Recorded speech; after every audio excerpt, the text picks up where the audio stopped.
منور مؤتمر السلام. مؤتمر السلام والاجواء بتاعته بتبشر بالخير، وبتقول ان مصر جميل، وبتقول كمان للدنيا كلها احنا في خير وسلام. تقول ايه معاليك النهارده وانت جاي المؤتمر بيحمل كلمه السلام؟ بيحمل كلمه السلام. أنا سعيد جدا بالدعوة ويسعدني بالعالم المستشار محمد بيه شعلان. مؤتمر السلام ده مؤتمر عظيم، واحنا شايفين فعلا كلنا على قلب رجل واحد بنحب السلام لمصر وندعو للسلام في كل العالم. احنا شفنا المؤتمرات كل يوم السلام بيعمل مؤتمرات جميله. تقول ايه عن مؤتمرات آل شعلان اللي مكسرين الدنيا؟ اعظم مؤتمرات في العالم يا فندم. كل سنه وانت طيب يا فندم.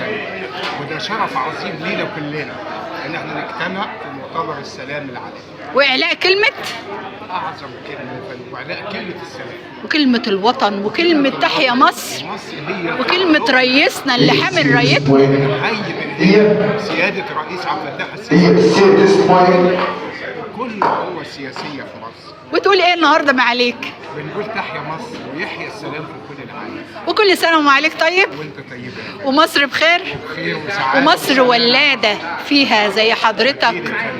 والدعوه بتاعت حضرتك والدعوه هيت احنا بنقول ان مصر جميله جميله بالنماذج الجميله اللي فعلا بتشرف الدنيا وبتشرف اي مؤتمر. ونقول لمعاليك كل سنه وانت طيب وتحيا مصر.